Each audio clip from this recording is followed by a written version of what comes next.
जो भी अपनी सीरीज स्टार्ट करने जा रहे हैं कुछ धन्यवाद आपने हम सब कुछ हमारे ऊपर जो भी आपके पास आत्मा प्रार्थना करता हूँ हमारे लिए सेवा को आपके आत्मा सौंपने में यीशु नाम से मांगता हूँ आमीन।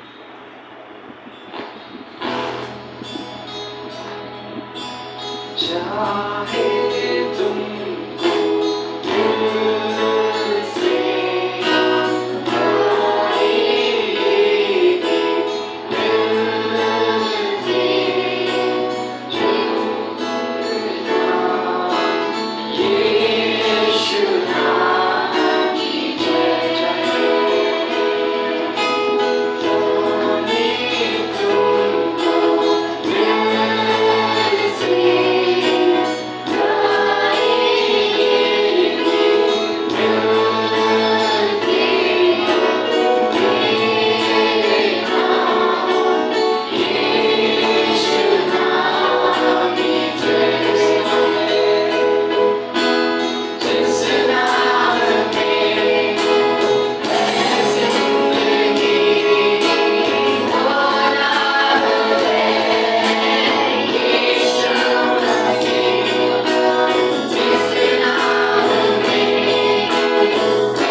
stanie w uważaniu o policji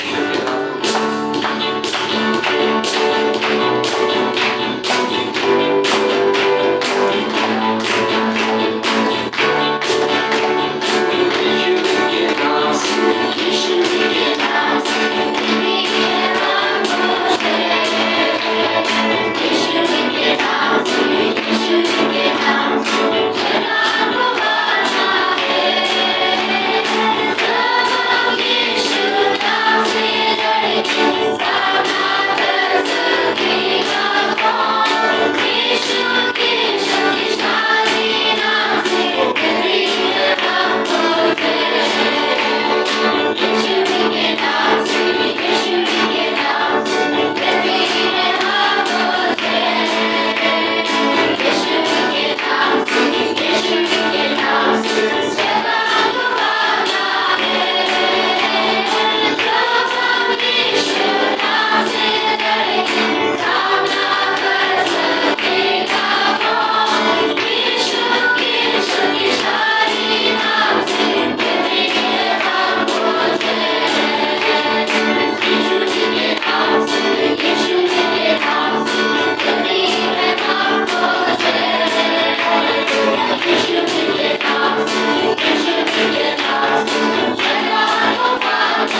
hiçbir asla iptal etmiyor.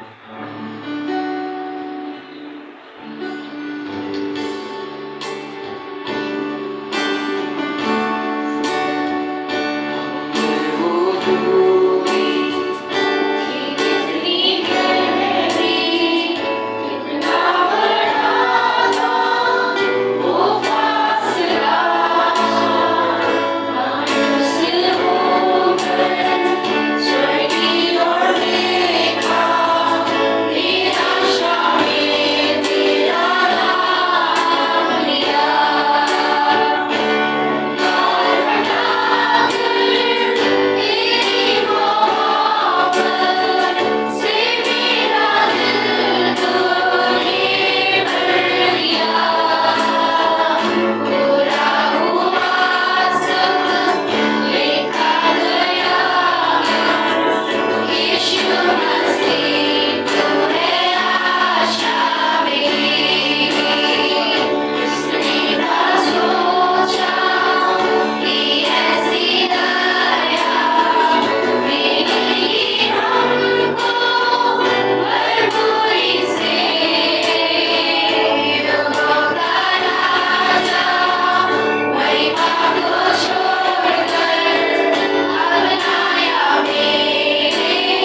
परमेश्वर कभी काम करना नहीं छोड़ता।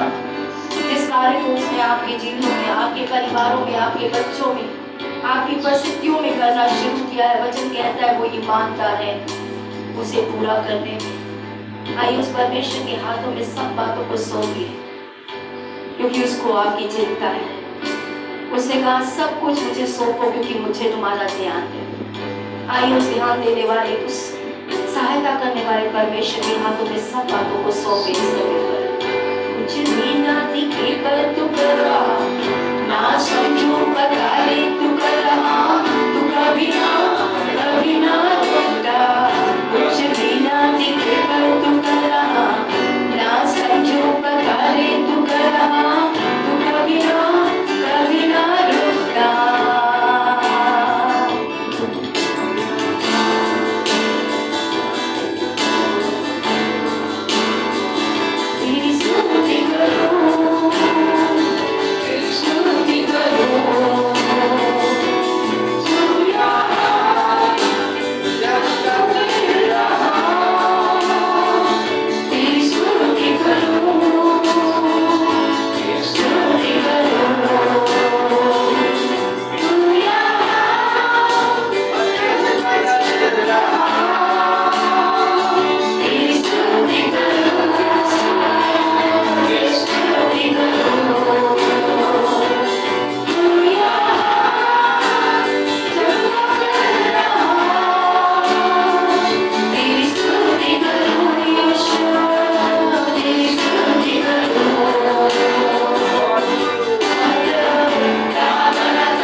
सागर में भी मार्ग बना देते हैं पिता। यरदन नदी में भी अपने लोगों को पार निकलने का मार्ग दिखाते हैं मेरे पिता। खारे पानी को मीठा करने वाले, पौधे को दिखाने वाले सिर्फ और सिर्फ आप परमेश्वर हैं पिता। हम आप ही के हाथों में प्रभु अपने जीवनों को सौंपते हैं प्यारे पिता। आइए पवित्र आत्मा हम सभी पे अपना नियंत्रण कीजिए प्यारे पिता, और हमें भी प्रभु आज परिस्थितियों से बाहर आने के मार्गों को आप प्रदर्शन कीजिए प्यारे पिता, ताकि हम उस पर चलकर प्रभु जैसे मिस्र से इस्राएली प्रभु वायदे के देश की तरफ आगे बढ़े थे, हम भी प्रभु आज उस मार्ग को चुनने वाले बने जो आप हमें दिखाते हैं पिता, ताकि उससे निकलकर हम हर एक बदमाशी से, हर एक श्रापों से, हर एक गुलामी से स्वतंत्र होकर आपकी योजना में आगे बढ़ने वाले बन सके पिता। ईश्वर प्रभु आज मेरी और कलीसिया की सहायता कीजिए प्यारे पिता। हर एक ऑनलाइन ऑफलाइन के माध्यम से उपस्थित प्रभु हमारे भाई बहनों की सहायता कीजिए प्यारे पिता। आए प्रभु जी, जैसा आपने कहा जिसके कान होकर सुन ले कि आत्मा कलीसिया से क्या कहना है। आइए प्रभु आज हमें सुनने वाले कान दीजिए मेरे पिता, ताकि हम पवित्र आत्मा की आवाज को आज अपने जीवनों के प्रति, अपने परिस्थितियों के प्रति, अपने भविष्य के प्रति सुनने वाले बने पिता, और उस पर मन लगाने में उसके प्रति प्रभु आज कठोरता को हटाइए हमारे जीवनों से प्यारे पिता। अपने आप को प्रभु हर एक से जीवन को आपके हाथों में सौंपते हुए ये प्रार्थना हमारे प्रभु यीशु मसीह के नाम से मांगते हैं, आमीन। आप सभी को जय मसीह। आप बैठ सकते हैं इस समय पर। जो बच्चे 12 साल से छोटे हैं वो संडे स्कूल की तरफ जाएंगे इस समय पर।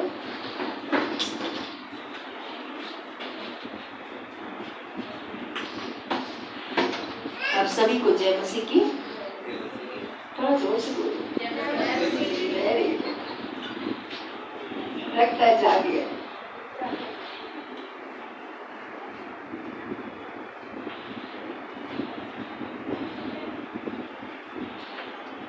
दो लोग जवाब देंगे। जो सबसे पहले हाथ खड़ा करेंगे। हम आराधना क्यों करते हैं?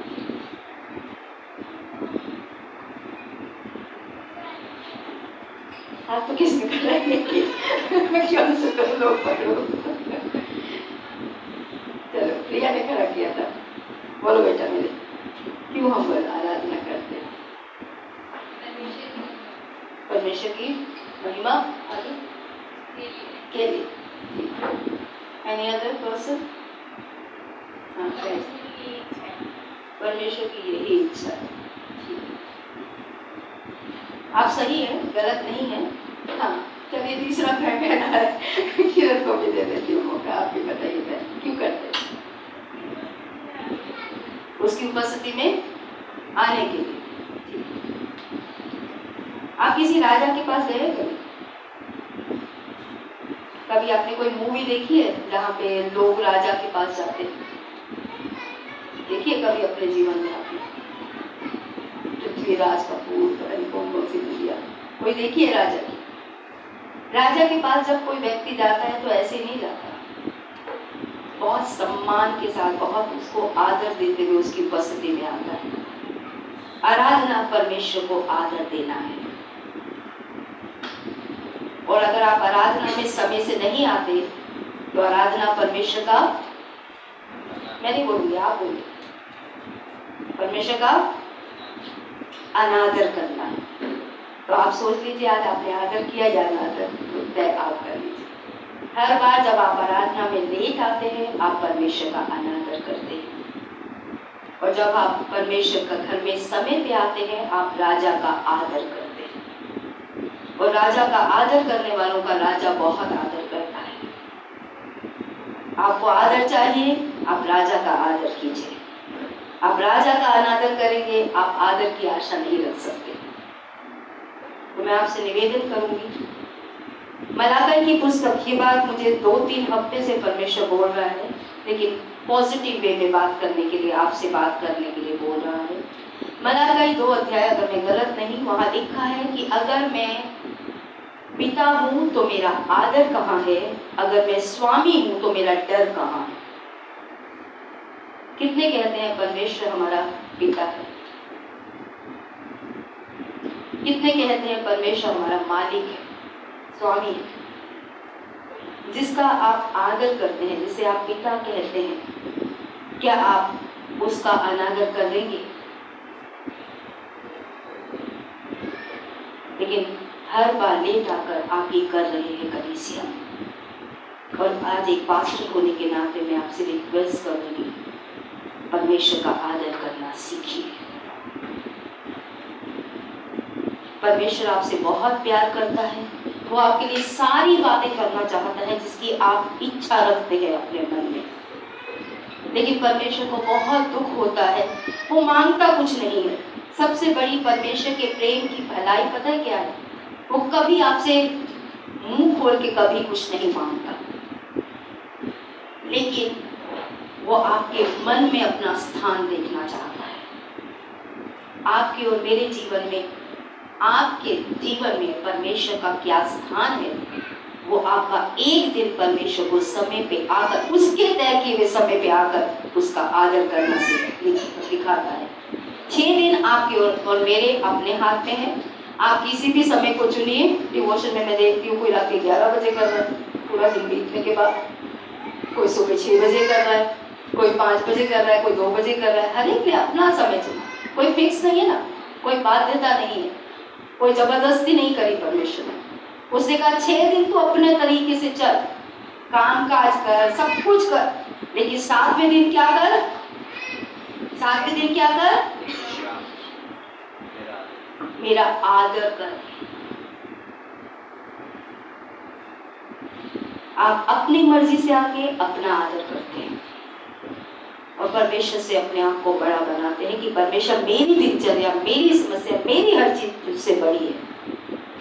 और जब आप समय पे आते हैं तो कहते हैं परमेश्वर ये सबसे बड़ा जो मेरे जीवन में है तू है। इससे आपसे निवेदन है, वो परमेश्वर जो आपका पिता है, जिसने आपको जीवन दिया, पापों में भटका हुआ जीवन से हमें वापस अंधकार से ज्योति के राज्य में लाया है। देर से आके उसका अनादर मत कीजिए। उसका आदर कम से कम एक दिन तो करना सीख जाइए सप्ताह के। वो आपसे एक दिन अपना आदर मांगता है। ज्यादा है? मैं आपसे पूछती हूँ, ज्यादा है जो परमेश्वर आपसे मांग रहा है? 6 दिन तो अपने तरीके से चल, परमेश्वर कहता है मैं तुझसे नहीं बोलूंगा कि तू आया या नहीं आया मेरे पास, लेकिन एक दिन मैं तुझसे कहता हूँ ये मेरा दिन है, ये तेरा दिन नहीं है। सबत परमेश्वर का दिन है, आपका दिन नहीं है। कलीसिया, मेरा दिन नहीं है। उस दिन मुझे अपनी, आप जाके पढ़िए यशाया 58 में, उस दिन लिखा है तू अपनी मर्जी मत करना। लिखा है, मैं गलत हूं तो बोलिए, लिखा है कि तू अपनी मर्जी मत करना। आप यहाँ पे लेट पे आके परमेश्वर की मर्जी पूरी करते हैं, अपनी मर्जी।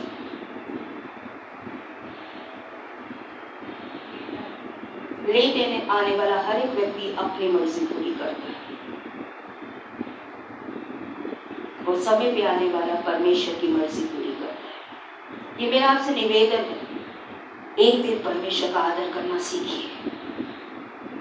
6 दिन में वो आपसे नहीं पूछता कि आप आए कि नहीं आए। वो आपका चुनाव है कि प्रतिदिन आप परमेश्वर की मदद मांग कर अपने जीवन को चला चाहते हैं। डिवोशन और कुछ नहीं है, हर दिन परमेश्वर को बुलाना, पूरे जीवन के लिए, पूरे दिन के लिए परमेश्वर की मदद मांगना। डिवोशन भी हमारा स्वार्थ है, उसमें परमेश्वर को कुछ नहीं मिलता। हम ही मांग मांग के, हर एक व्यक्ति डिवोशन में मांगता ही है ना, बताइए। वो वहां पे भी हमारा स्वार्थ है, लेकिन सबत का आदर परमेश्वर की इच्छा है। 3 सप्ताह हो गए परमेश्वर को मुझसे बोलते बोलते कि मेरे लोगों को मेरा आदर करना सिखा। आपका अपमान आपको अच्छा लगता है? कितने लोगों को अच्छा लगता है कि हमारे बच्चे हमारा अपमान करें? कितने पेरेंट्स बैठे, मैं आज आपसे पूछती हूँ, आप में से कितनों को अच्छा लगता है कि परमेश्वर, मेरे बच्चे मेरा अपमान करें? तो आपको क्या लगता है, हमारे परमेश्वर को अच्छा लगता है जब आप यहाँ एक दिन समय पे न आकर उसका अपमान करते हैं? कौन सा मालिक रखेगा अगर आप इस तरीके से अपनी नौकरियों पे जाएंगे? आपका आदर करेगा वो मालिक? कितने लोगों ने काम किया है और देर से आने पे उन्हें डांट पड़ी है? हाथ खड़ा करके बोलिए। हमारे तो डेडलाइन लग जाती थी। परमेश्वर अगर पिता है तो आज पूछ रहा है उसका आदर कहाँ है आपके जीवन में? अगर वो स्वामी है तो उसका डर कहाँ है आपके अंदर? आपको सीढ़ी पे आते हुए डर नहीं लगता कि परमेश्वर आज मैं लेट आया हूं? मुझे लगता है कि जिस परमेश्वर ने मेरे लिए सब कुछ किया है, एक ही सवाल है, क्या करके उसको महिमा देता। और यही बात मैं आप सबके मनों में देखना चाहती हूँ। कृपया कलीसिया में देर से मत, मेरा आपसे हाथ जोड़ के निवेदन है, परमेश्वर का आदर करिए, वो आपसे बहुत प्यार करता है। सैटरडे से तैयारी करना शुरू कीजिए। संडे सुबह तैयारी नहीं होती सैटरडे की। आप स्कूल जाते हैं, आप ऑफिस जाते हैं, आपकी तैयारी एक दिन पहले से होती है। हम क्या पहनेंगे, क्या नाश्ता बनेगा, कब उठेंगे, सारा कुछ आप पहले से तय करते हैं। सबत के लिए भी पहले से तय कर लीजिए, क्योंकि वो परमेश्वर का दिन है। उस दिन उसका अनादर मत कीजिए। ये हाथ जोड़कर आपसे निवेदन है कलीसिया। इसके बाद भी आप करते हैं तो ये आपका चुनाव है, मैं आपका चुनाव नहीं कर सकती, क्योंकि हर एक व्यक्ति को अपने जीवन का चुनाव खुद करना है। आराधना में परमेश्वर ने मुझे बोला, तूने जितने रिस्ट्रिक्शन लगाई हैं सब हटा दे। मैंने आदम की वाटिका में मनुष्य को बांधा नहीं था अपनी इच्छा पूरी करने के लिए। मैंने सब कुछ सामने रखा था। मनुष्य को खुद चुनना था कि वो जीवन चुने या वो मृत्यु चुने। आज कलीसिया आपके सामने भी ये द्वार खुला ही रहेगा, हम बंद नहीं करेंगे, लेकिन आपको तय करना है कि सबत को परमेश्वर का दिन मानकर आप उसका आदर करेंगे या उसका अनादर करेंगे। ये चुनाव आपका है। मैं आपके साथ ज़बरदस्ती नहीं करूँगी, आपको डांटूंगी नहीं, आपको बोलूँगी नहीं कि आपको लगे कि हर बार हमें डांटा जाता है। मैं आपसे प्यार करती हूँ, लेकिन उससे बढ़कर मैं परमेश्वर से प्यार करती हूँ। उसका अपमान मुझे अपना अपमान लगता है, उसका निरादर मुझे अपना लगता है। उसकी आज्ञा तोड़ना से मुझे दर्द होता है कि आप उसकी आज्ञा तोड़ कर, मैं उसकी आज्ञा तोड़ कर आशीषों को खोती चली जा रही हूँ। तो आइए आज के वचन में हम आगे की ओर बढ़ेंगे। उम्मीद करती हूँ अगले सप्ताह से आप और मैं सभी समय से आएंगे और परमेश्वर का आदर करेंगे। अगर आपका ऐसा समर्पण है तो आप ताली बजाकर परमेश्वर से वायदा कीजिए, परमेश्वर मैं अगले सप्ताह से क्या हर सप्ताह तेरे घर पे समय पे आऊँगा। जो ऐसा समर्पण देना चाहते हैं अपने स्थान पे खड़े हों, ताली बजाकर परमेश्वर से कहें, परमेश्वर हाँ मैं ये समर्पण हर संडे दूंगा, हर संडे तेरे घर में समय पे आऊँगा और तेरा आदर करूँगा, और जो अपमान किया है उसके लिए क्षमा मांगे इस समय पे परमेश्वर कि परमेश्वर मुझे माफ कर, हर उस संडे के लिए जब मैं तेरे घर में देर से आया तेरा अनादर किया मैंने। आइए आंखों को बंद करके इससे पहले कि हम वचन में जाए अपना रिश्ता परमेश्वर के साथ ठीक कीजिए, क्षमा मांगिए परमेश्वर से हर वो संडे जब आपने अपनी मर्जी करी, अपने तरीके से आए और परमेश्वर का अनादर किया।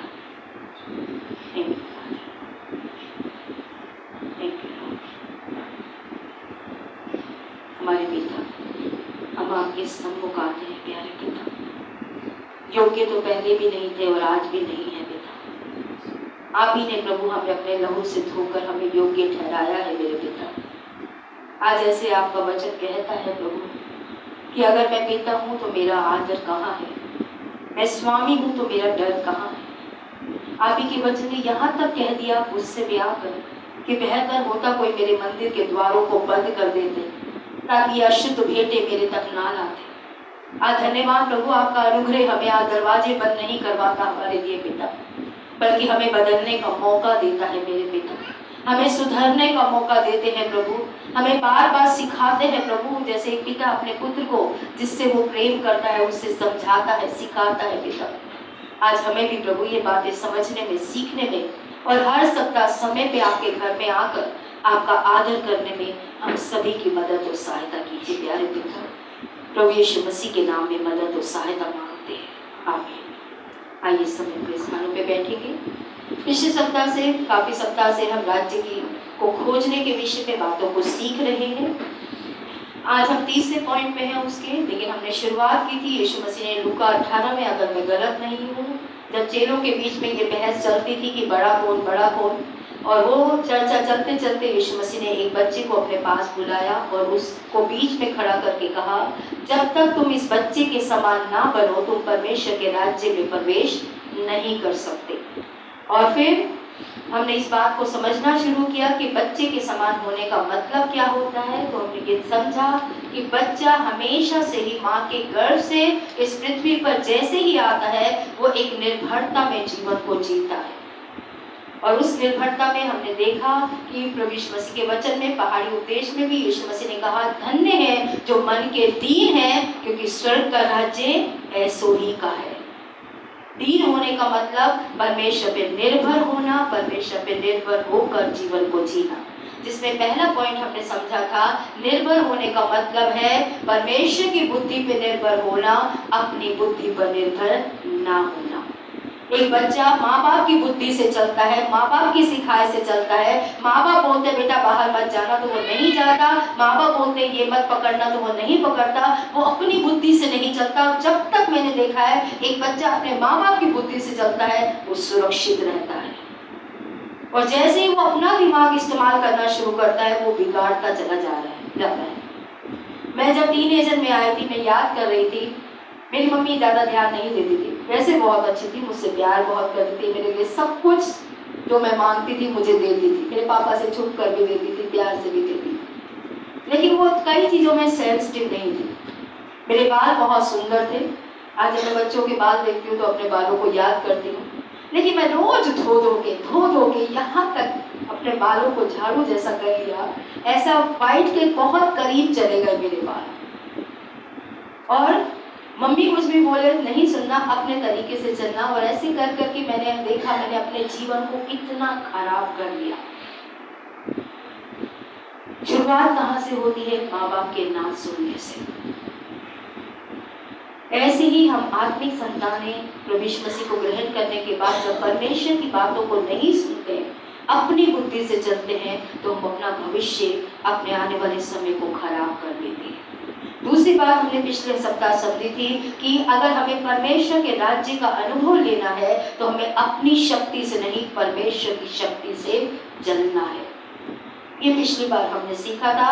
आज का हम देखने जा रहे हैं कि आत्मिक गरीबी, यानी ये बात मानना कि हम खुद अपने जीवन को परमेश्वर की इच्छा में चलाने में अयोग्य हैं। इसका पहला है परमेश्वर की बुद्धि से चलना, दूसरा है परमेश्वर की शक्ति से चलना, तीसरा है एक बच्चा अगर परमेश्वर से आशीषित होना चाहता है, या बच्चे की तरीके से जो बात चल रही है कि I depend on God's timing not mine, मैं परमेश्वर के समय से चलूंगा, अपने समय से नहीं चलूंगा। एक बच्चा तो जब मर्जी बाहर जाना चाहता है, जब मर्जी चाहता है कुछ भी कर दिया जाए, लेकिन माँ बाप बोलते नहीं, सो जाओ, सोने का समय हो गया, उठो उठो, स्कूल जाने का समय हो। उसका उठना, उसका सोना, सब कुछ उसके माँ बाप तय करते हैं। उसका टाइमिंग, वो कुछ भी मांगने लगता नहीं, अभी ठंड हो रही है, अभी टाइम नहीं है, ये समय पे ठंडी में आइसक्रीम खाओगे तो बीमार हो जाओगे। माँ बाप तय करते हैं उसके समय को। इसी तरीके से अगर हम परमेश्वर में आशीषित होने की इच्छा रखते हैं तो हमें परमेश्वर के समय पर निर्भर होना है।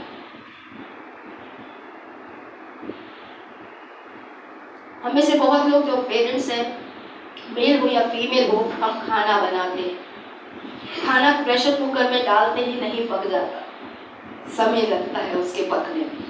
उसी तरीके से हम एक स्थान से दूसरे स्थान पर जब जाते हैं उसमें भी समय लगता है। सीधा ही बहन गीता फरीदाबाद से दिल्ली सीधा नहीं आ गए, समय लगा उनको यहाँ तक आने में।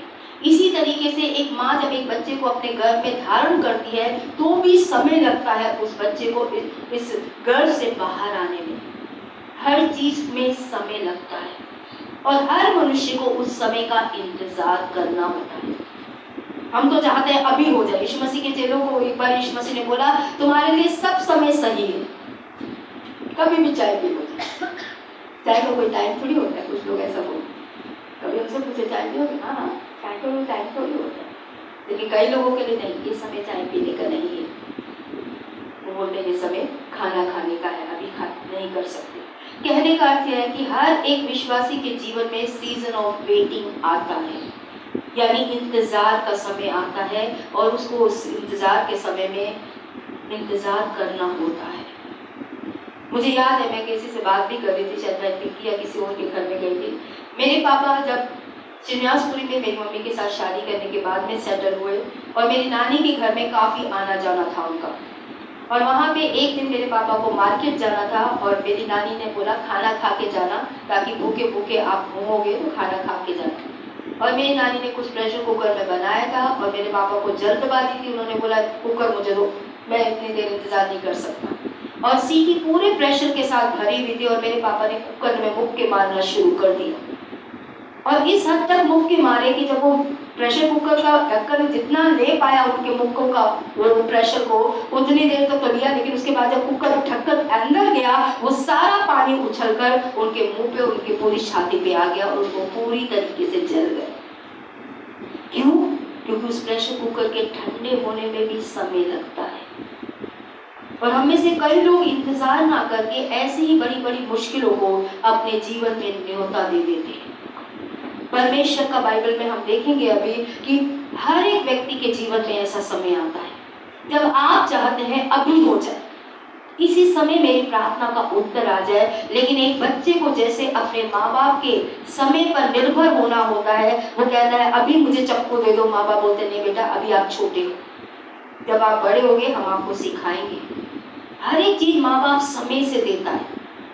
एलेक्स को अगर बाइक बोलेंगे कि एलेक्स बोलेगा अपने पापा से, उत्तम भाई से कि आज बाइक दिला दो, बाइक दिला देती उत्तम भाई। वैसे शायद अपनी दे देते हो थोड़ा बहुत चलाने के लिए, नहीं देते भाई, वो नहीं देते हैं, कभी कभार देते, लेकिन बहुत डर लगा रहता हो कि छोटा है, पुलिस ना पकड़ ले, कुछ एक्सीडेंट ना हो जाए। इसी तरीके से हर समय पे माँ बाप भी ध्यान रखते हैं कौन से समय पर क्या चीज देनी है हमारे बच्चों को। परमेश्वर की संतान होने के नाते उसका भी आपके और मेरे लिए एक समय है चीजों को करने का, और हर एक परमेश्वर की संतान को परमेश्वर के समय पे निर्भर होना सीखना होता है। मैं आज आपसे पूछती हूँ, आप अपने बच्चों से कोई भी चीज रखना चाहते हैं, छुपा के रखते हैं कि ये हम अपने बच्चों को नहीं देंगे? हर एक माँ बाप अपने बच्चे को बेस्ट देना चाहता है। मैं नहीं जानती आपका क्या सोच है या आप क्या, मैं मार्केटों में जाकर ज्यादातर अपने लिए कम देखती हूँ, अपनी बेटी के लिए ज्यादा देखती हूँ कि क्या मैं खरीदूं जो उसके वो पहने तो उसको सुंदर लगे, क्या मैं उसके लिए लेके आऊं।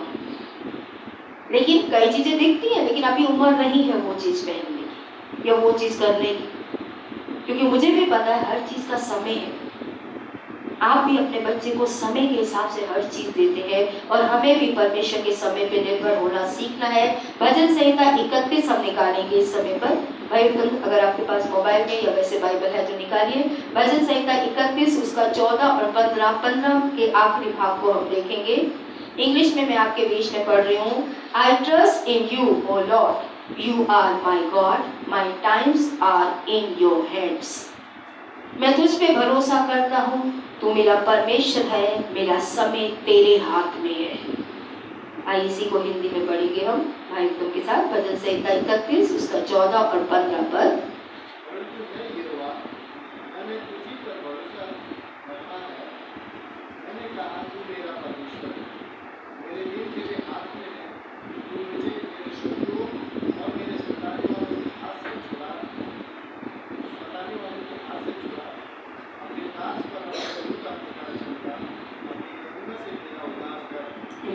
यहाँ पे लिखा है मैं तुझ पे भरोसा करता हूँ। क्यों मैं तुझ पे भरोसा कर रहा हूँ? क्योंकि तू मेरा परमेश्वर है और मेरा समय तेरे हाथ में है।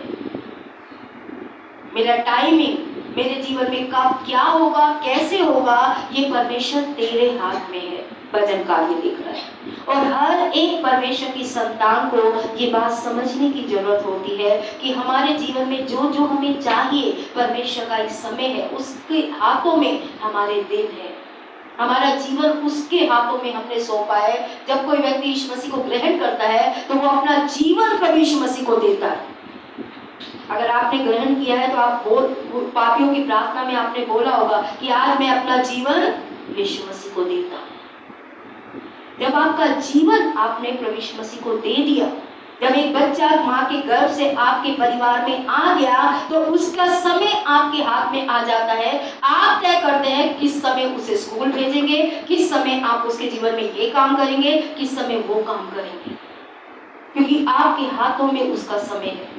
इसी तरीके से हमारे हर एक परमेश्वर की संतान का जीवन परमेश्वर के हाथों में है, और हमें परमेश्वर के समय पे निर्भर होना सीखना है। परमेश्वर के वचन के अनुसार बहुत समय हमारे जीवन में ऐसे समय आते हैं जब वचन हमसे कोई वायदा करता है, कुछ आशा देता है अपने वचन में परमेश्वर, और मुझे और आपको परमेश्वर के वचन पर भरोसा करने का इंतजार करना होता है कि परमेश्वर उस वायदे को पूरा करेगा।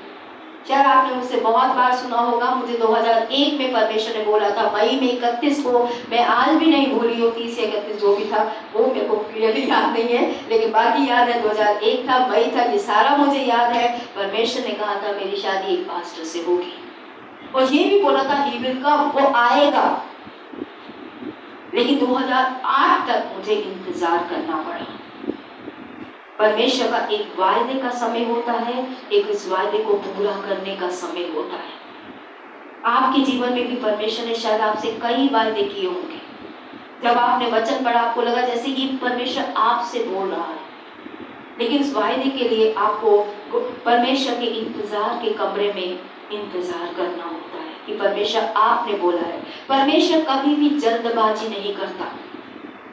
मैं और आप कुछ बोलते हैं तो हड़बड़ी से उसको करने के पीछे लग जाते हैं, लेकिन परमेश्वर कभी भी ऐसा नहीं करता। परमेश्वर जो है, हमारे साथ परेशानी क्या है, हमारा नेचर, जो हमारा स्वभाव है, हमारा कल्चर जो हमारे आसपास है। अरे इतनी बड़ी होगी शादी नहीं करोगे, अरे बच्चा जॉब नहीं करता, 25 साल का हो गया, नौकरी नहीं करता। हमारा समाज ऐसा है जो ऐसे सवालों में उठाता है, जो हमारे मन में भी सवाल उठाते हैं कि हाँ ये होना चाहिए। कई बार हमारे मन में सवाल नहीं होते, लोग आकर हमारे मन में सवाल डालते हैं और हम उन सवालों की सोच में चलना शुरू कर देते हैं। हमें पता है एक विश्वासी के अंदर ये आश्वासन परमेश्वर देता है कि वो उसके साथ सब कुछ अच्छा करेगा, उसके भविष्य को वो सुंदर बनाएगा। लेकिन कई बार हमारी सराउंडिंग, हमारा वातावरण, हमारे हालात हमें परमेश्वर के तय किए हुए समय तक इंतजार करने से रोक देते हैं और हम इंतजार करना पसंद नहीं करते जब परमेश्वर अपनी बातों को या वायदों को हमारे जीवन में पूरा करेगा। इंतजार ना करने के कारण विश्वासी कई गलतियां करते हैं क्योंकि वो परमेश्वर पर भरोसा करके इंतजार नहीं करना चाहते। ज्यादातर आप देखिएगा विश्वासी हमेशा इंतजार ना करने के कारण गलतियां करते हैं। उन्हें इंतजार नहीं करना, परमेश्वर ने बोला है मुझे चाहिए और मैं कुछ भी करके लूंगा। लेकिन जो परमेश्वर से मैं ये जो वचन मैं आपको सिखा रही हूँ, परसों से परमेश्वर मुझे बोल रहा है तुझे सिखाने के साथ साथ अपनाना भी है। सिखाने के साथ साथ अपनाना भी है, मुझ पे निर्भर होना। क्योंकि बहुत सी बातों में आज मैं भी परमेश्वर पे पूरी तरीके से निर्भर नहीं हूँ। तो जो मैं आपको सिखा रही हूँ, परमेश्वर मुझे बोल रहा है तुझे प्रैक्टिकली अब करना शुरू करना है, क्योंकि ये समय आया है तेरे जीवन में जब तुझे भी मुझ पे निर्भर होना है बहुत सी बातों के लिए जिसपे तू खुद पे या अपने तरीकों पे निर्भर है। तो हम सभी के जीवन में आता है जब हम इंतजार ना करके कई गलतियां करते हैं, बच्चों के साथ, परिवार के साथ, पति के साथ, नौकरी की जगह पे, अपने व्यवहार में बहुत सी गलतियां, क्योंकि हम इंतजार करने वाले स्वभाव में नहीं है। अभी हाईटेक टाइम है, मोबाइल चाहिए तो सबसे अच्छा स्पीड वाला, हम इंतजार नहीं करते। पीछे मैं ईना को छोड़कर आ रही थी अजायब, मुझे याद नहीं, एक ऑटो वाले ने मुझसे बोला कि एक बाइक वाला और एक ट्रक वाला दोनों के दोनों बहुत स्पीड में थे, ना बाइक वाले ने रोकी ना ट्रक वाले ने रोकी और बाइक सीधा आई और पूरे सिर को उसके कुचल के चली गई। अंत क्या होगा उसने बोला, बाइक वाले का परिवार खड़ा, ट्रक वाला भी जेल में, उसका परिवार भी खड़ा। सिर्फ किस लिए? जल्दबाजी, इंतजार नहीं करना। आज ट्रैफिक देख लीजिए आप, जो लोग खुद ड्राइव करते हैं और जो ड्राइवर के पीछे बैठते हैं, कहते हैं हम दूसरे ड्राइवर हैं, लेकिन मुझे समझ में नहीं आती कि जल्दबाजी है क्यों। और उस ऑटो वाले ने भी बोला घर से जल्दी नहीं निकलेंगे, घर में तो आराम से मोबाइल में बैठे रहेंगे, लेकिन सड़कों में जल्दबाजी करेंगे। पीछे पीछे बैठे। तो हम जल्दबाजी करने वाले लोग हैं, हमें इंतजार करना नहीं आता और उस इंतजार ना करने के कारण हम कई गलतियां करते हैं। ज्यादातर एक्सीडेंट गलतियां जो होती हैं वो स्पीड की वजह से, इसलिए कई जगह आपने लिखा है speed thrills but speed kills also. जो थ्रिल तो होता है, एक्साइटमेंट आता है जब स्पीड में गाड़ी चलती है, लेकिन वही स्पीड आपके जीवन को भी ले जाती है। तो हम इंतजार ना करने वाले लोग हैं, लेकिन वचन कहता है सबोदेशक 3:11 पर, हम में से ही कोई निकालेगा, जो पहले निकाले वो ऊंची आवाज में पढ़ ले। अगर मैं एक दो को कहूंगी तो कहेंगे इनके फेवरेट है, इन्हीं को दे देगा। ज्यादातर मैं सोच रही थी मैं उत्तर भाई के अलावा ज्यादातर किसी को बोलती नहीं हूँ, तो मैंने कहा अपने को करना बंद करना पड़ेगा। सबोपदेशक 3:11, उसने सब कुछ ऐसा बनाया कि अपने अपने समय पर वे सुंदर होते हैं। और उसने सब कुछ ऐसा बनाया कि अपने अपने समय पे सब कुछ क्या होता है? सुंदर होता है। परमेश्वर ने इस पृथ्वी पे हर चीज का एक समय रखा है और परमेश्वर God has set a right time for everything, English में लिखा है। हर चीज के लिए सही समय रखा है परमेश्वर। लेकिन हम परमेश्वर के बच्चे होने के नाते हमें इंतजार करना सीखना है। आप और मैं, कई विश्वासी आज परमेश्वर के इंतजार को स्वीकार नहीं करना चाहते या मानना नहीं चाहते। हम आज स्कूल कई हैं, स्कूल के खत्म होने का इंतजार नहीं करना चाहते। कब खत्म होगा, रोज उठना पड़ता है, रोज उठना पड़ता है। ठीक है, कईयों का है, सबका ऐसा नहीं। कई लोग आज अपने बच्चों की शादी के लिए इंतजार नहीं रखना चाहते कि सही समय पे परमेश्वर सही जीवन साथी प्रदान करे। कई लोग नौकरियों के लिए इंतजार नहीं करना चाहते। अलग अलग संघर्ष है, लेकिन हम इंतजार ना करने वाले लोग हैं। ईमानदार से होकर, एक बात यहाँ पे लिखा है कि टाइम ऑफ वेटिंग, जो इंतजार का समय है, और यदि आप और मैं ईमानदार होकर बात करें तो आप कहेंगे कि मैं इंतजार करते करते थक चुका हूँ। मेरी प्रार्थनाओं का उत्तर का इंतजार करते करते मैं फ्रस्ट्रेटेड हो गया हूँ। कभी हम गाना गाते हैं, मैं थक ना जाऊं कहीं, ये गाना थके हुए लोग ही गाते। मैं अवॉइड करती हूँ इस लाइन को गाना, इस गाने को पूरा गाती पर ये नहीं गाती। मैं एक गाना गाती हूँ कि यीशु मुझे रख दिले और वफादार सदा, ताकि जब तू तख्त पे बैठा हो मुझे याद फरमा।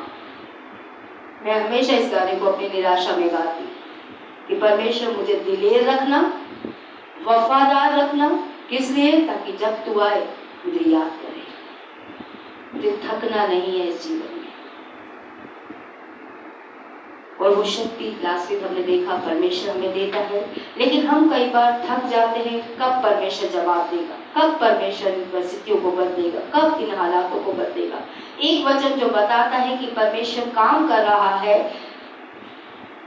साथ और कैसे काम कर रहा है, इस बारे में हम देखेंगे। परमेश्वर का एक वचन कि परमेश्वर काम कर रहा है। आइए हम यशाया 60 अध्याय उसके 22 का आखिरी पद निकालें, आखिरी हिस्सा पढ़ेंगे। आप जिन्होंने नहीं पढ़ा उनमें से कोई भी जल्दी से निकाल सकता है। यशाया 60 अध्याय उसका 22 का आखिरी भाग, पूरा पढ़ दीजिए, लेकिन हम ध्यान आखिरी भाग पे देंगे।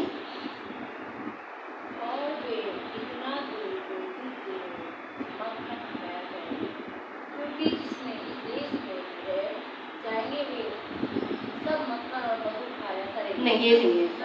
यशाया 60 उसका 22 का आखिरी भाग हम ध्यान देंगे।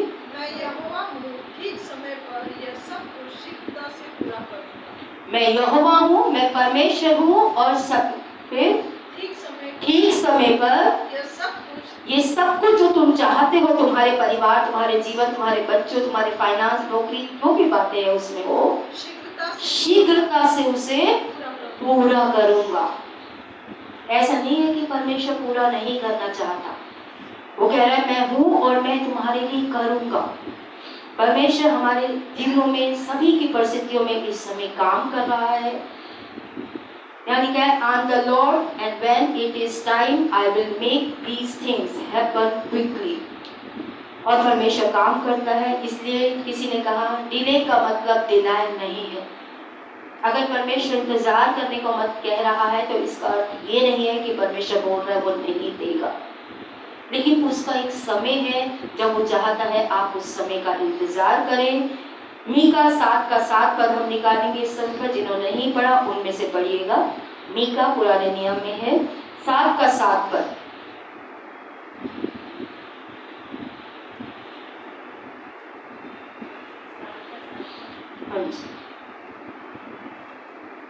परंतु मैं यहोवा की ओर से ताकता रहूँगा। मैं अपने उद्धारकर्ता परमेश्वर की बात सुनता रहूँगा। मेरा परमेश्वर मेरी सुनेगा। आमीन। ठीक है, तो यहाँ पे वो कह रहा है मैं परमेश्वर की ओर, I trust the lord god to save me. English में लिखा है मैं अपने बचाने वाले परमेश्वर पे भरोसा रखूंगा। I will wait for him, मैं उसका इंतजार करूंगा। टू आंसर माई प्रेयर, कि वो मेरी प्रार्थना का जवाब देगा। परमेश्वर का इंतजार करना इस तरीके से होता है। जब जब आपको मुश्किल लगे, कठिन लगे, परमेश्वर के साथ बैठिए, परमेश्वर का इंतजार कीजिए। होगा है परमेश्वर मुझे आपके समय का इंतजार करने की, कि आप मेरी प्रार्थना का उत्तर दें, आप मेरी समस्या से बाहर आने का मार्ग मेरे पे प्रकट करें। ऐसा इंतजार करने में मेरी मदद कर। और इस तरीके के विश्वास को परमेश्वर आशीष देता है। While I am waiting, God is working। जब मैं इंतजार करता हूँ, परमेश्वर देखता है कि ये खुद कुछ नहीं करेगा, तो परमेश्वर काम करना शुरू करता है। मेरे इंतजार में परमेश्वर काम कर रहा है। इसलिए गाने में हमने गाया, कुछ भी ना दिखे पर तू कर रहा, ना समझूं तू कार्य कर रहा। शायद मैं नहीं देख पा रही, आप नहीं देख पा रहे, आपके जीवन में, आपके परिवार में, आपके बच्चों में, आपके पति में, आपके बेटी बेटे में, आपकी नौकरी में परमेश्वर क्या कर रहा है। लेकिन प्रार्थना क्या है? भरोसा। हर बार जब आप प्रार्थना करते हैं, परमेश्वर पे अपना भरोसा दिखाते हैं और खुद काम ना करके जब आप परमेश्वर को काम करने को कहते हैं, तब परमेश्वर काम करना शुरू करता है। लेकिन जब परमेश्वर देखता है ये प्रार्थना करके काम तो खुद ही कर रहा है, तो परमेश्वर काम नहीं करता। मेरी बेटी जब बड़ी होने लगी तो पहले तो वो हम पे निर्भर थी, हर चीज उठा के देने के लिए, करने के लिए। लेकिन जैसे जैसे बड़ी होने लगी, अगर हम मना भी करते, कुर्सी लगा के, टेबल लगा के, कुर्सी पे टेबल पे कुर्सी रख के भी वो अपने आप करने लगी। मैंने बोला अब तो इसे हमारी जरूरत भी नहीं। पता नहीं आपके बच्चों ने किया नहीं किया, मेरी बेटी ने किया कि वो इतनी जल्दी बड़ी होना चाहती है कि हमारे बिना भी वो अपना काम करना जानती है। एक तरफ से अच्छा लगता है, लेकिन माँ बाप पे निर्भरता ना होना, जिन बातों के लिए माँ बाप कहते हैं वो गलत हो जाता है। और कई बार हम भी परमेश्वर के लोग परमेश्वर से प्रार्थना करते हैं, लेकिन इंतजार नहीं करते। प्रार्थना करने के बाद परमेश्वर का इंतजार करना होता है। हर एक बच्चे को जब माँ बाप कहते हैं कि रुको, शाम को हम देंगे, जब मार्केट जाएंगे तब आपको खरीद देंगे, बच्चे को पूरा समय इंतजार करना होता है।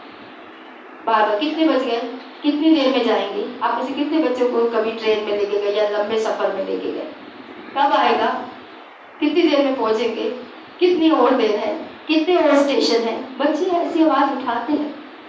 हम भी पूछे परमेश्वर और कितना समय। एक गाना है अनिल का, कब तक खुदा मेरे कब तक, मेरा ये भी फेवरेट।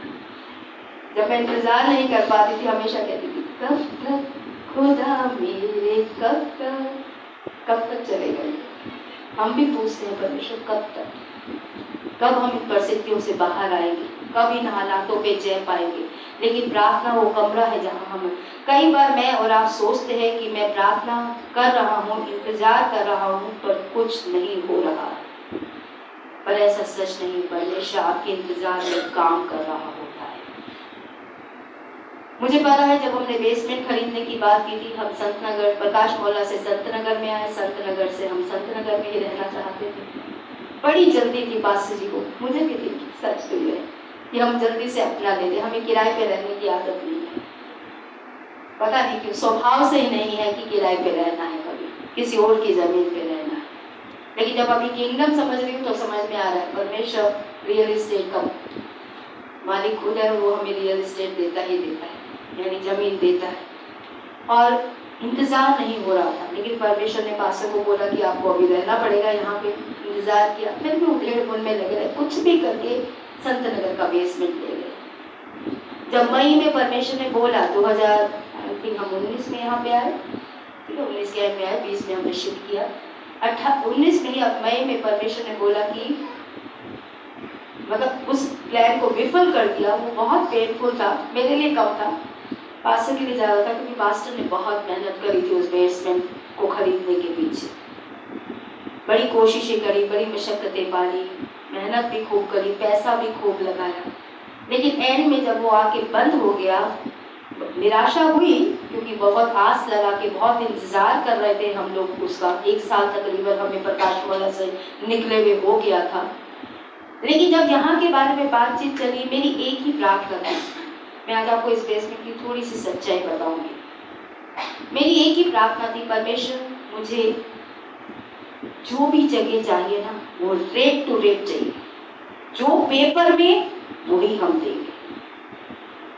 आपको लगता है दिल्ली में ये संभव है कि जो आपके कागजों में लिखा है कि आपने इतना पैसा देकर ये जमीन खरीदी है, उतना ही पैसा आपने सही में दिया है? आप में से जितनों ने मकान खरीदा है, आपको पता है क्या पेपर में और आप जो देते हैं वो एक होता है? कितने कहते हैं एक होता है? लेकिन मेरी प्रार्थना थी, मैं 1 रुपया भी ज्यादा नहीं दूंगी, 1 रुपया भी कम नहीं दूंगी। और दूसरी सच्चाई मैं इस बेसमेंट की आपको बताऊं, जितने में ये बेसमेंट खरीदा गया, हमारी डील 1 लाख कम में हुई थी। लेकिन जब पेपर पे आया और हमें पूरा देना था, मैंने पास्टर से बात की, हम कम नहीं देंगे। हमें 1 लाख का घाटा हुआ, घाटा सबको के हिसाब से। हमारी डील जितने में हुई थी उससे 1 लाख कम हमारा तय हुआ था इस बेसमेंट के मालिक के साथ। लेकिन जब देने का समय आया तब हमने तय किया अपनी अथॉरिटी के साथ तय करके कि जो पेपर पे लिखा है हम उतना ही देंगे, चाहे वो 1 लाख ज्यादा है। कभी आप ऐसा करते या सोचते हैं कि जितने में तय किया उससे 1 लाख ज्यादा भी आप देंगे? क्यों? क्योंकि मैंने परमेश्वर से कहा था ये तेरा घर है परमेश्वर, इसे रिश्वत के साथ ना लूंगी ना दूंगी, जो पेपर पे है वही दिख जाए। अगर तुझे देनी है बेसमेंट तो देना, नहीं देनी तो मत दे। बस इतना देना कि हम किराया उठा लें, इतना फाइनेंस हमें देते रहे।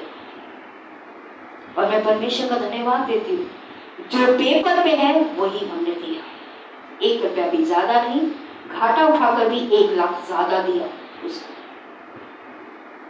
हमारी डील 30 में हुई थी, हमने 31 दिया क्योंकि हमारे पेपर पे 31 था।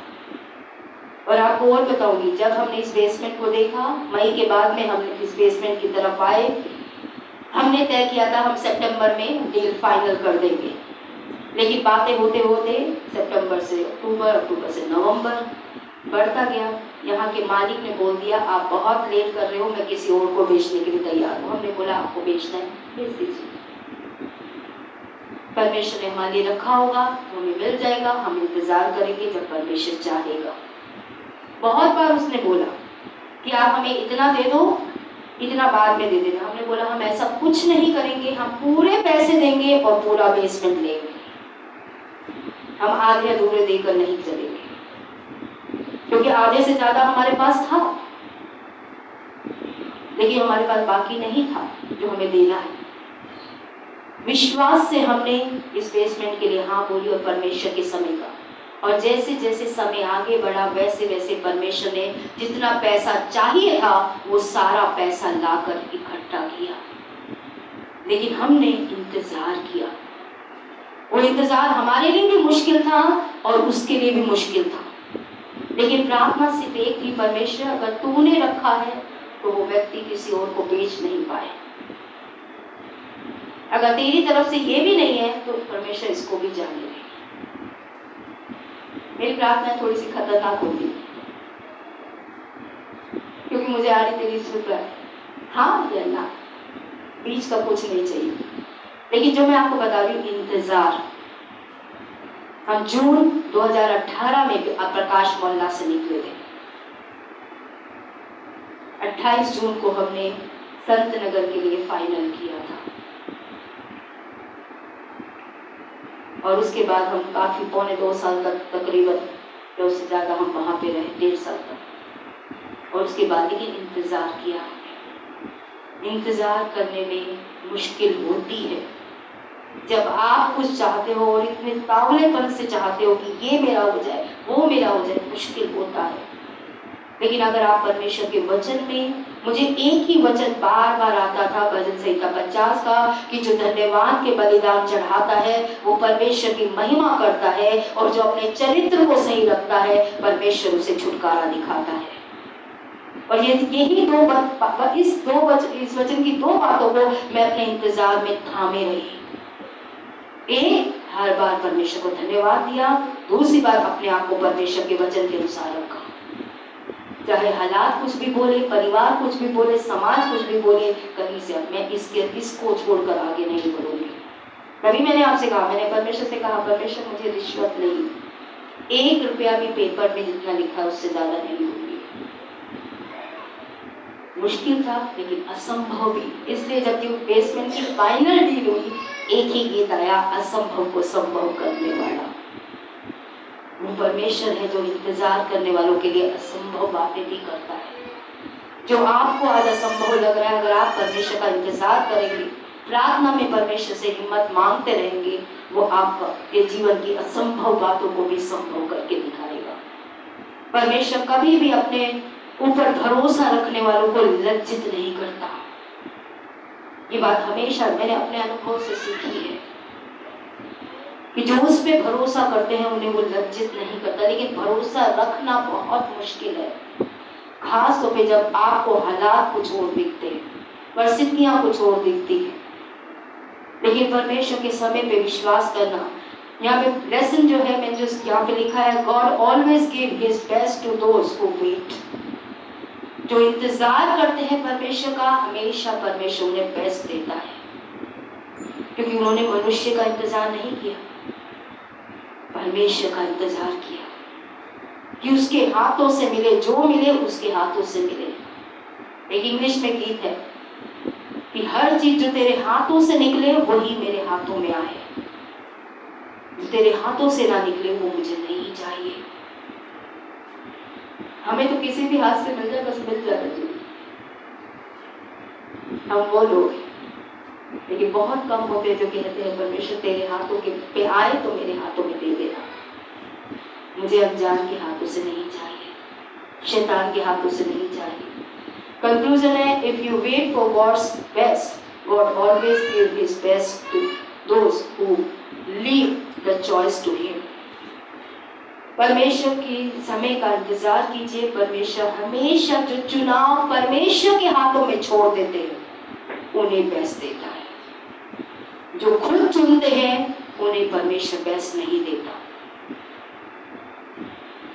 चुनाव मेरे और आपके हाथ में है कि क्या हम परमेश्वर का इंतजार करेंगे।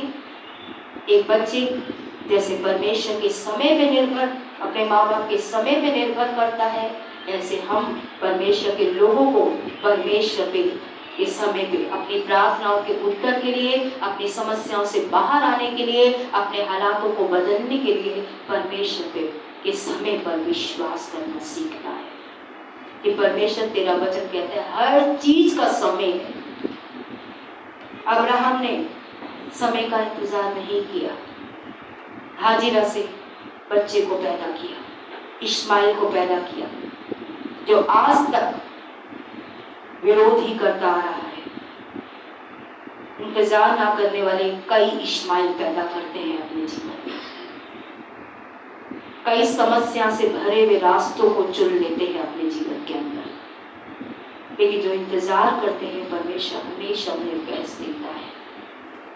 तो मैं आपसे और अपने आप से दोनों से ये निवेदन है मेरा कि परमेश्वर का हम इंतजार करना सीखें, उसके समय का इंतजार करना सीखें, उसके चुनाव का इंतजार करना कि परमेश्वर अगर आज मैं नौकरी ढूंढ रहा हूँ तो परमेश्वर वो नौकरी मुझे दे जो तेरे हाथों से निकल कर तेरे समय पर मेरे जीवन में आए।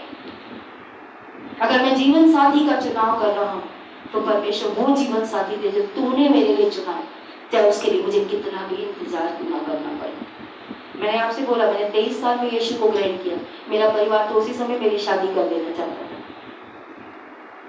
प्रभु में आते ही लड़के को छोड़ते ही जिससे मैंने पसंद किया था, मेरे माँ बाप ने बोला लड़का ढूंढो लड़का ढूंढो, शादी कर दी। लेकिन परमेश्वर का अपना समय था, परमेश्वर अपने समय पे सब चीजें सुंदर बनाता है। हर चीज का बाइबल कहते हैं पृथ्वी के नीचे समय,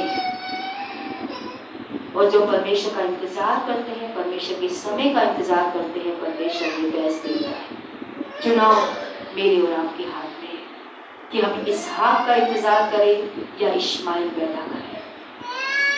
इश्माइल समस्या लेकर आया, इसहाक आशीष लेकर आया, खुशी लेकर आया।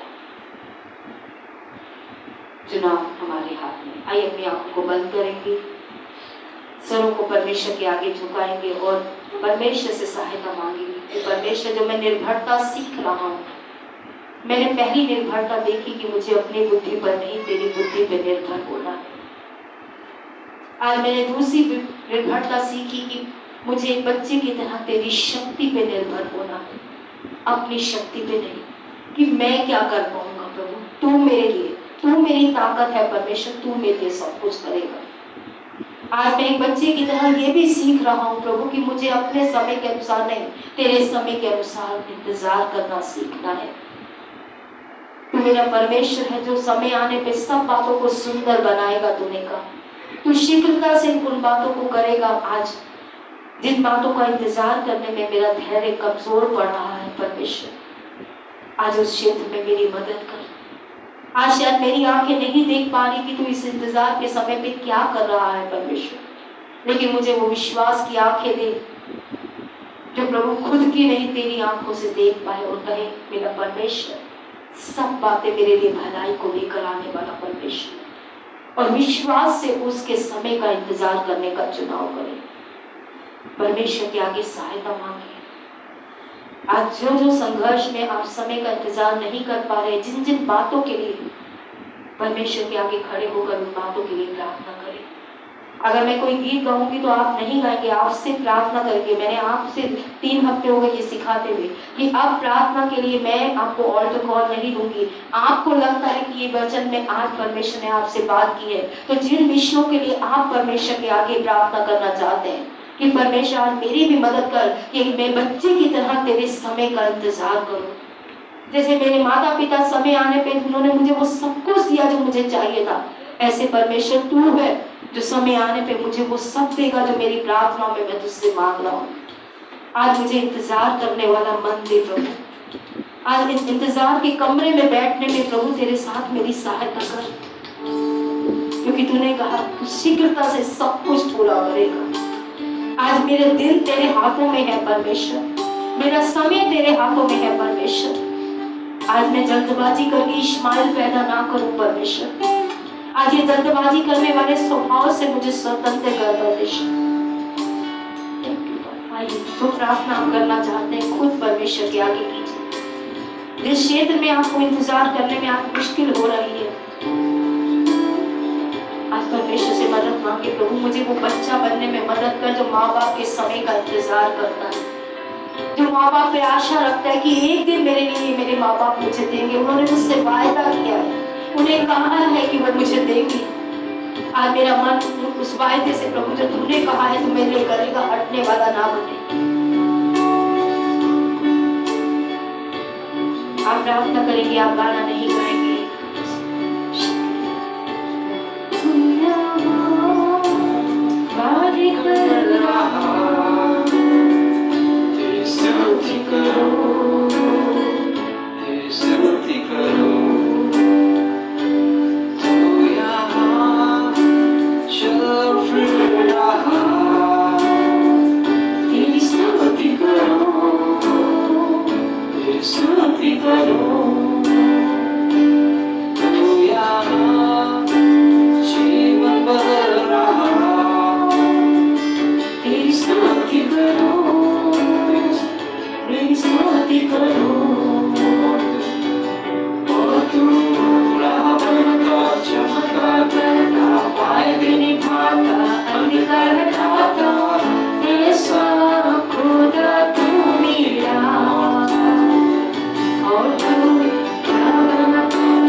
प्रभु जो रास्तों को पहले बनाते हैं और फिर अपने लोगों को उस रास्ते पर लेके चलते हैं पिता परमेश्वर। आज प्रभु हमारी समझ, हमारे हालात, हमारी परिस्थितियां शायद हमारे में वो बातें ना देखने के लिए विवश कर रही हूँ जो आप हमारी प्रार्थना के इंतजार में कर रहे हैं पिता परमेश्वर। लेकिन आज हमें आप पे भरोसा रखकर प्रभु अपने जीवन को आपको सौंपने में, आपके समय का इंतजार करने में हम सभी को प्रभु जिन जिन बातों के लिए आज हम आपकी बात जोड़ रहे हैं पिता, हमारी मदद और सहायता कीजिए पिता। आज हम जीवनों के लिए प्रार्थना करते प्रभु जो इंतजार के कमरे में आज कमजोर पड़ रहे हैं पिता, फ्रस्ट्रेशन का प्रभु, आज उदासीनता का, या प्रभु आज थक चुके हैं इंतजार करते करते कि आप कब प्रभु इस बातों को हटाएंगे, इस समस्याओं में जय देंगे परमेश्वर। आज उनके लिए विशेष अनुग्रह मांगते हैं प्यारे पिता। आइए प्रभु एक बच्चे की तरह आपके समय में निर्भर करने में हम सभी की मदद और सहायता कीजिए प्यारे पिता, क्योंकि आपने कहा सब बातें मिलकर हमारी भलाई को उत्पन्न करेंगे पिता। आज प्रभु आप जो भलाई के स्रोत है पिता, आपकी भलाई पे विश्वास रखने में और शक न करने में हम सभी की मदद और सहायता कीजिए। धन्यवाद के साथ ये प्रार्थना प्रभु यीशु मसीह के नाम से मांगते हैं, आमीन। आप सभी बैठ सकते हैं। ऑफलाइन के लिए हम सभा को यहीं पे रोकेंगे। आप सभी का स्वागत है, परमेश्वर आपको आशीष दे। जय मसीह।